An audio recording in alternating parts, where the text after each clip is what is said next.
As Beslan's school gym smouldered and its town people buried their dead, half of them children, Channel 4 News drew up a list of questions for Shamil Basayev, the Chechen rebel commander accused of masterminding the bloodbath.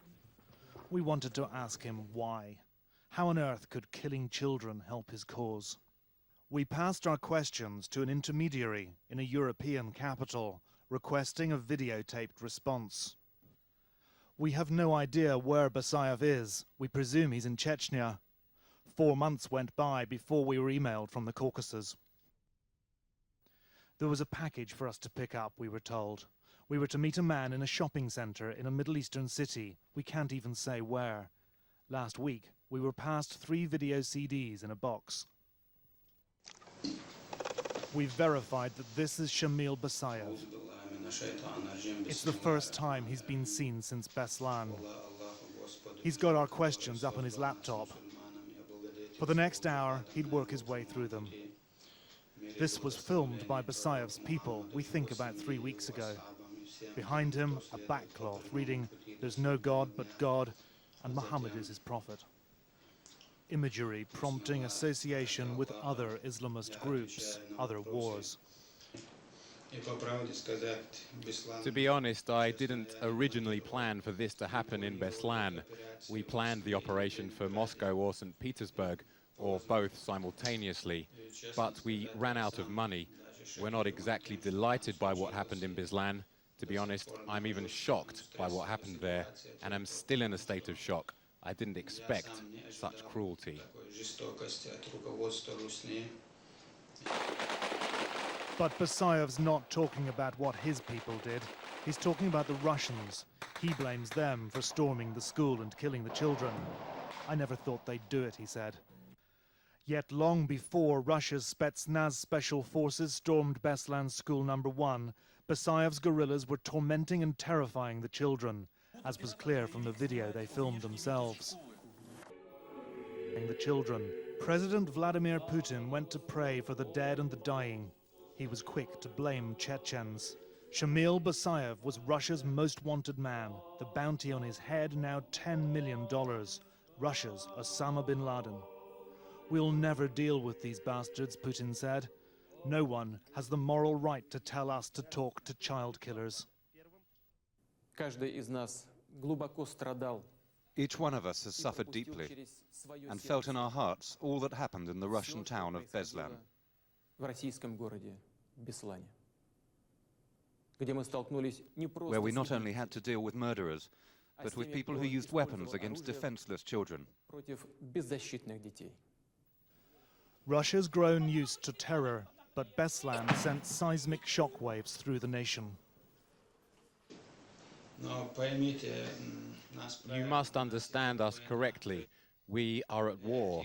Russians approve of Putin's policies. They pay their taxes for this war, send their soldiers to this war. Their priests sprinkle holy water on their soldiers and bless their holy duty, calling them heroic defenders of the fatherland.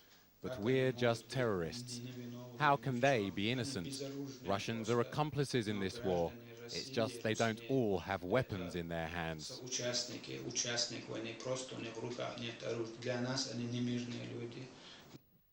So convinced is this man, who sanctions the killing of civilians and children, that he's not a terrorist, that he's chosen to wear a T-shirt emblazoned in Cyrillic script, "Anti-terror." Yet in his lap, he cradles a 6-barreled grenade launcher. In his 11-year career as a guerrilla commander, Basayev specialized in extreme violence, hijackings, hostage-takings, bombings. Here he is 10 years ago when he seized a hospital in southern Russia. 130 died. Basayev escaped. 2 years ago, his group took hundreds of theater-goers hostage in Moscow. 120 died when Russian special forces launched a rescue. In the weeks before Beslan, he blew up 2 Russian planes in mid-air and bombed the Moscow metro. Then came Beslan, but this time it was children. Basayev claims to have misread how far Putin would push it. Global revulsion allowed Russia to cast this as its very own war on terror. Beslan may have backfired on Basayev, but despite his professed shock, he told us he'd do it again.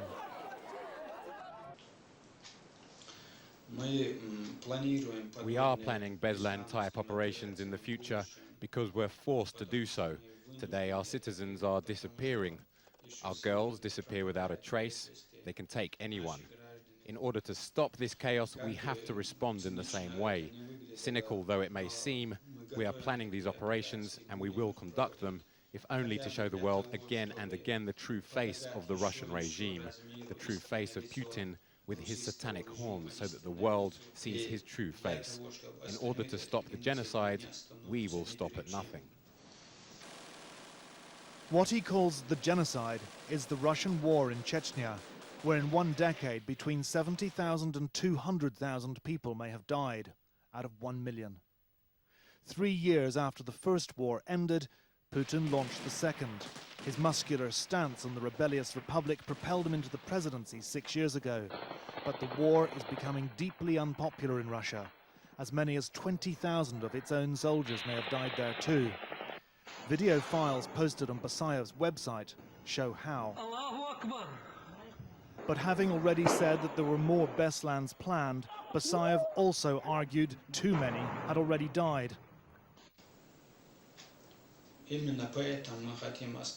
That's why we are ready to stop the war, and as Mashkadov says, to start negotiations without preconditions. But there is one condition. That is the non-negotiable and full withdrawal of the occupying Russian troops from our territory. If the Russians withdraw their troops and seize the genocide of our people, I'm ready to stand before a court, and I'll accept any decision of the court with due deference. But Basayev knows the Russians won't pull out of Chechnya. That's non-negotiable for Putin. He's in too deep. Basayev, filmed here in a violent operation he led in another neighboring republic last June, warned in our interview that Russia's actions in Chechnya would, in his words, boomerang back, enveloping not only Russia, but Europe and the wider world. Yet as he sat there, setting out his justification for jihad, quoting the Quran, Winston Churchill and a Chinese philosopher, his motives grew darker, more primal.